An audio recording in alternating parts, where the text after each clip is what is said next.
皆さんこんにちは。自分မြန်မာလင်းကနေပြန်လဲကြိုဆိုလိုက်ပါတယ်။ဒီနေ့မှာဆိုရင်တော့ N3 ခန်းကြီး Master အလွဲမှတ်နည်းရှေ့ရမြောက်ကိုဆက်သွားကြမယ်။အဲ့တော့ပါဝင်မဲ့ခန်းကြီးလေးတွေကတော့ဘေးမှာပေါ်ပြထားတဲ့ခန်းကြီးလေးတွေပါဝင်မှာဖြစ်တဲ့တစ်ခုချင်းစီအသေးစိတ်ကိုနောက်မှာဆက်ကြည့်ကြမယ်နော်။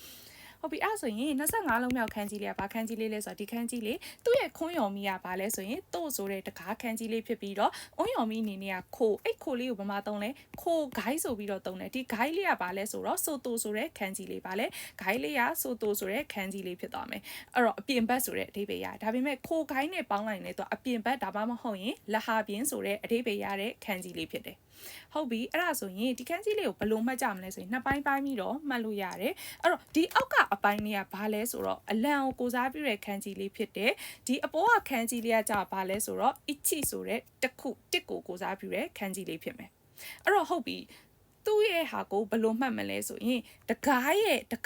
အနီးနားမှာတကားရဲ့အနီးနားမှာဘာဖြစ်တာလဲဆိုတော့အလံတစ်ခုရှိတယ်လို့မှတ်လိုက်မယ်ဘာလဲတကားရဲ့အနီးနားဒါတကားပဲထားပါတကားရဲ့အနီးနားမှာအလံလေးရှိနေတာပေါ့အဲ့တော့တကားရဲ့အနီးနားမှာအလံတစ်ခုရှိတယ်လို့မှတ်လို့ရမယ်ဟုတ်ပြီနော်အဲ့တော့တကားရဲ့အနီးနားမှာအလံတစ်ခု ichi ဆိုတဲ့တစ်ခုရှိတယ်အဲ့တော့ဗာလဲသူ့ရဲ့25လုံးမြောက်ခန်းကြီးလေးကတို့ဆိုတဲ့တကားအုံရော်မိနေနေကခိုးပမာသုံးလဲခိုးကိုက်အပြင်မတ်ဆိုပြီးတော့သုံးတယ်အဲ့တော့နောက်တစ်ခုကိုဆက်ကြည့်ကြမယ်နော်26လုံးမြောက်ခန်းကြီးလေးရပါခန်းကြီးလေးလဲဆိုတော့ဒီခန်းကြီးလေးသူ့ရဲ့ခွန်းယော်မီကပါလဲမတိုဆိုတဲ့ပဒင်းပေါက်ဖြစ်ပြီးတော့အုံယော်မီအနေနဲ့ကဆိုးအိတ်ဆိုးကိုဗမာသုံးလဲရှဆိုးဆိုပြီးသုံးတယ်အိတ်ရှဆိုးရဲ့အဓိပ္ပာယ်ကဘာလဲဆိုတော့ဒီရှလေးကမိနာဆန်တို့သိပြီလားပါလဲခူရုမရဲ့ခန်းကြီးလေးမဟုတ်ဘူးလားအဲ့တော့ရှဆိုးဆိုရင်ကကားတကားတောင်မှရင်ထားတကားမှာသုံးလို့ရတယ်ဟုတ်ပြီအဲ့ဒါဆိုရင်ဒီခန်းကြီးလေးရဲ့မှတ်ပုံမှန်နည်းကိုကြည့်ကြစို့ဒီခန်းကြီးလေးရဲ့မှတ်ပုံမှန်နည်းဆိုရင်ရှင်းတယ်သူကတစ်ပိုင်းနှစ်ပိုင်းသုံးပိုင်း1 2 3အဲ့တော့တစ်ကိုကြည့်မယ်တစ်ကပါလဲဆိုတော့ဒီခန်းကြီးအာနာဆိုတဲ့အပေါက်ဆိုတဲ့ခန်းကြီးလေးဖြစ်ပြီးတော့ဒီနှစ်ကဟာလေးကကြာပါလဲမူဖြစ်တဲ့အတွက်ကြောင့်မူလို့မှတ်လိုက်မယ်နော်လူနာမည်နဲ့ပဲမှတ်လိုက်မူလို့မှတ်လိုက်ဒီအောက်ကခန်းကြီးတဲ့ကြာပါလဲဆိုတော့ခိုတို့ဆိုတဲ့ခန်းကြီးလေးအဲ့တော့ဟုတ်ပြီပဒင်းပေါက်ရဲ့အနီးနားမှာပဒင်းပေါက်ရဲ့နားမှာဘာလဲဆိုအာနာဆိုတဲ့အပေါက်ကြီးတွေ့တယ်နော်အဲ့တော့ပဒင်းပေါက်ရဲ့အနီးနားမှာအာနာဆိုတဲ့အပေါက်ကြီးကိုတွေ့တော့မူကနှလုံးတုံသွားတယ်နော်အဲ့တော့ဗာလဲမာတိုဆိုတဲ့ပဒင်းပေါက်အနီးနားမှာဗာလဲအန်နာဆိုတဲ့ပေါက်ကိုတွေ့တော့မူရဲ့နှလုံးကတုံသွားတယ်လို့မှတ်လို့ရတယ်အဲ့တော့ဗာလဲမာတိုဆိုတဲ့ပဒင်းပေါက်ဖြစ်သွားပြီးဆိုးဆိုရင်တော့ရှဆိုးပေါ့နော်တကားကားတကားဒါမှမဟုတ်ယထာတကားမှာတုံတယ်ဟုတ်ပြီအဲ့ဆိုရင်28လုံးမြောက်ခန်းကြီးတွေကိုဆက်ကြည့်မယ်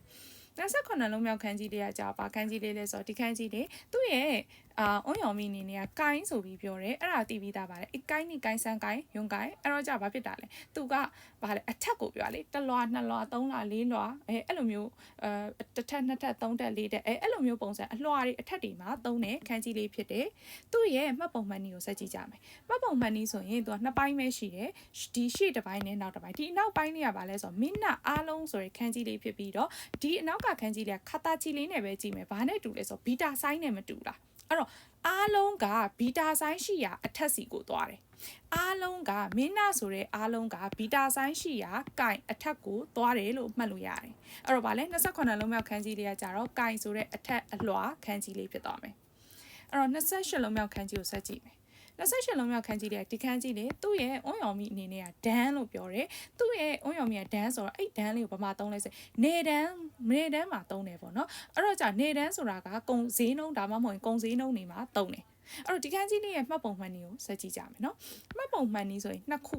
ရှိတယ်အဲ့တော့သူကကြတော့ဘာလဲဆိုတော့တူတဲ့ပေါ့အနီးဆက်ဆုံးတူတဲ့ဟာကိုပဲယူလို့ရမယ်ပေါ့နော်အဲ့တော့ဗာလဲသူက skuru ဆိုတဲ့ခန်းကြီးလေးနဲ့သူကစင်တယ်အဲ့တော့ဗာလဲ skuru လို့မှတ်လိုက်မယ်ဒီနောက်ကခန်းကြီးလေးကကြာယာခုဆိုတဲ့တာဝန်ခန်းကြီးလေးနဲ့တွေ့ဒါလေးဒါမပိုင်ဒီအပေါ်ခန်းကြီးလေးဖြစ်သွားပြီလေနော်ဟုတ်ပြီအဲ့ဒါဆိုရင် skuru ဆိုတဲ့သူလဲအနီးဆက်ဆုံးတူတာကိုယူလိုက်တယ်ပေါ့နော်အဲ့တော့ဗာလဲ skuru ဆိုတဲ့ခန်းကြီးလေးရဲ့နောက်ကကြာတော့ဗာလဲတာဝန်ယာခုဆိုတဲ့ခန်းကြီးလေးရဲ့အဲ့တော့ကြာတော့သူ့ကိုဘယ်လိုမှတ်မလဲဆိုရင်ဈေးနှုန်းပေါ်မူတည်ပြီးတော့ကို့မှာထုတ်လုပ်ဖို့တာဝန်ရှိတယ်ဒီဈေးနှုန်းဆိုရင်ဒီလောက် quality နဲ့ထုတ်လို့ရမယ်တာဝန်သူတို့မှာရှိတယ်အဲ့တော့ကြပါလဲနေတန်းဆိုတဲ့ဈေးနှုန်းဒီစကူရုနေတန်းဆိုတဲ့ဈေးနှုန်းပေါ်မူတည်ပြီးတော့စကူရုဆိုတဲ့ထုတ်လုပ်ဖို့အတွက်ယာခွာရီဆိုတဲ့ယာခုဆိုတဲ့တာဝန်ရှိတယ်လို့မှတ်လို့ရတယ်အဲ့တော့ဗာလဲဒီခန်းကြီးလေး28လုံးမြောက်ခန်းကြီးလေးကနေတန်းဆိုတဲ့ဈေးနှုန်းခန်းကြီးလေးဖြစ်သွားမယ် အဲ့တော့ဒီနေ့အတွက်ကတော့ပြီးသွားပါပြီအဲ့တော့တနေ့စာရေးတနေ့ချက်မယ်ချက်ပြီးရတဲ့ဟာကြီးပြန်နှွေးမယ်အပြန်ပြီးတော့အစ်စ်အနေနဲ့ပြန်မကြည့်ရအောင်ပြန်ပြီးတော့တေချာနှွေးမယ်နော်ဆောင်းဝဲလဲနီးပြီမို့လို့စူးစမ်းကြမယ်နော်ありがとうございますまたねバイバイ